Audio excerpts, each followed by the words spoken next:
Muley here, and welcome to Muley Reads. And unless we have any other suggestions today, we're going to read from the Big Book of Human Anatomy and Physiology by Dr. Hull, PhD. So, hopefully, do we have any suggestions? Hi, Muley. My name's Sebastian Frog from Buffalo, New York, and I'd love to hear you read Sylvester and the Magic Pebble. What a great suggestion, Sebastian! And it just so happens that I have that book right here. Yeah, this book is called Sylvester and the Magic Pebble. And the great thing about it is it stars a donkey who finds a magic pebble. Yeah, let's read that now. Sylvester and the Magic Pebble by William Steig, or Steig, or Steig. Published by Simon & Schuster Books for young readers. Sylvester Duncan lived with his mother and father at Acorn Road in Oatsdale. One of his hobbies was collecting pebbles of unusual shape and color. On a rainy Saturday during vacation, he found a quite extraordinary one. It was flaming red, shiny, and perfectly round, like a marble. As he was studying this remarkable pebble, he began to shiver, probably from excitement, and the rain felt cold on his back. "I wish it would stop raining," he said. To his great surprise, the rain stopped. It didn't stop gradually as rain usually do. It ceased. The drops vanished on the way down. The clouds disappeared, everything was dry, and the sun was shining, as if rain had never existed. In all his young life, Sylvester had never had a wish gratified so quickly. It struck him that magic must be at work, and he guessed that the magic must be in the remarkable-looking red pebble, where indeed it was. To make a test, he put the pebble on the ground and said, "I wish it would rain again." Nothing happened. But when he said the same thing holding the pebble in his hoof, the sky turned black, there was lightning and a clap of thunder, and the rain came shooting down. "What a lucky day this is," thought Sylvester. "From now on I can have anything I want. My father and mother can have anything they want. My relatives, my friends, and anybody at all can have everything anybody wants."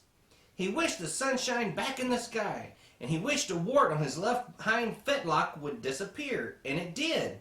And he started home eager to amaze his father and mother with his magic pebble. He could hardly wait to see their faces. Maybe they wouldn't even believe him at first. As he was crossing Strawberry Hill, thinking of some of the many things he could wish for, he was startled to see a mean, hungry lion looking right at him from behind some tall grass. He was frightened. If he hadn't been so frightened, he could have made the lion disappear, or he could have wished himself safe at home with his father and mother. He could have wished the lion would turn into a butterfly, or a daisy, or a gnat. He could have wished many things, but he panicked and couldn't think carefully. "I wish I were a rock," he said, and he became a rock. The lion came bounding over, sniffed the rock 100 times, walked around and around it, and went away confused, perplexed, puzzled, and bewildered. "I saw the little donkey as clear as day. Maybe I'm going crazy," he muttered. And there was Sylvester, a rock on Strawberry Hill, with the magic pebble lying right beside him on the ground, and he was unable to pick it up. "Oh, how I wish I were myself again," he thought, but nothing happened. He had to be touching the pebble to make the magic work. But there was nothing he could do about it. His thoughts began to race like mad. He was scared and worried. Being helpless, he felt hopeless.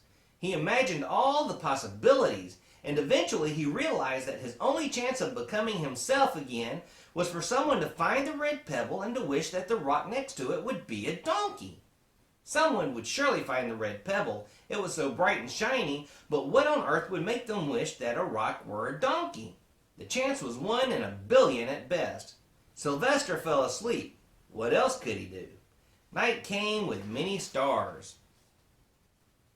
Meanwhile, back at home, Mr. and Miss Duncan paced the floor frantic with worry. Sylvester had never come home later than dinner time. Where could he be? They stayed up all night wondering what happened, expecting that Sylvester would surely turn up by morning, but he didn't, of course. Miss Duncan cried a lot, and Mr. Duncan did his best to soothe her. Both longed to have their dear son with them.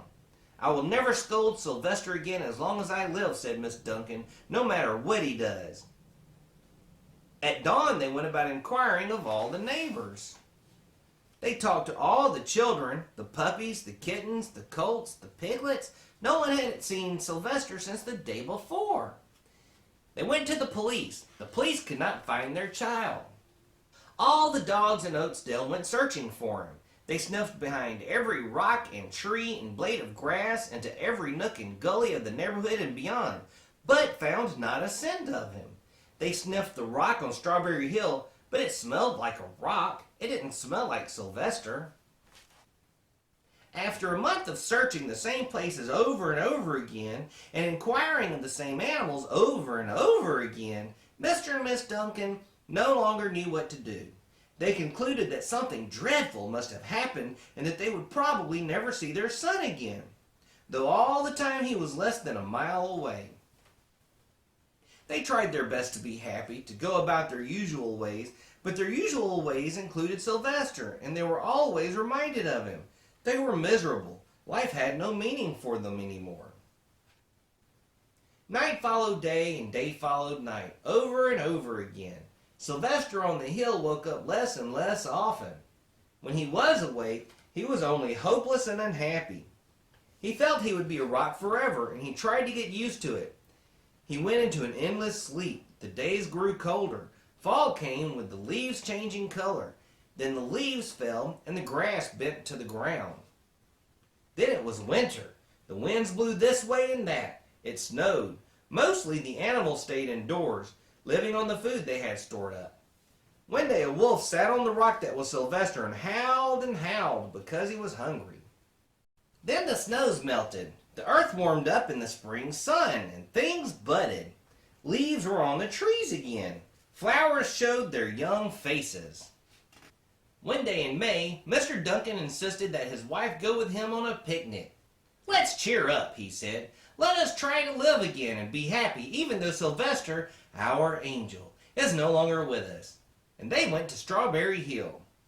Miss Duncan sat down on the rock. The warmth of his own mother sitting on him woke Sylvester up from his deep winter sleep. How he wanted to shout, "Mother, Father, it's me, Sylvester, I'm right here."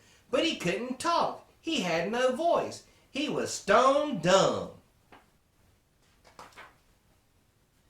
Mr. Duncan walked aimlessly about while Miss Duncan set out the picnic food on the rock. Alfalfa sandwiches, pickled oats, sassafras salad, Timothy compote. Suddenly Mr. Duncan saw a red pebble. "What a fantastic pebble!" he exclaimed. Sylvester would have loved it for his collection. He put the pebble on the rock. They sat down to eat. Sylvester was now as wide awake as a donkey that was a rock could possibly be. Miss Duncan felt some mysterious excitement. "You know, Father," she said suddenly, "I have the strangest feeling that our dear Sylvester is still alive and not far away." I am, Sylvester wanted to shout, but he couldn't. If only he had realized that the pebble resting on his back was the magic pebble. "Oh, how I wish he were here with us on this lovely May day," said Miss Duncan. Mr. Duncan looked sadly at the ground. "Don't you wish it too, Father?" she said. He looked at her as if to say, "How can you ask such a question?" Mr. and Miss Duncan looked at each other with great sorrow. "I wish I were myself again. I wish I were my real self again," thought Sylvester. And in less than an instant he was. You can imagine the scene that followed. The embraces, the kisses, the questions, the answers, the loving looks, and the fond exclamations. When they had eventually calmed down a bit and had gotten home, Mr. Duncan put the magic pebble in an iron safe. Someday they might want to use it, but really, for now, what more could they wish for? They all had all that they ever wanted. The end. Boy, don't you just love a happy ending? I sure do. And join us next time whenever we read the great, wonderful story of the Handbook of Modern Psychology. Whew, be heavy reading there.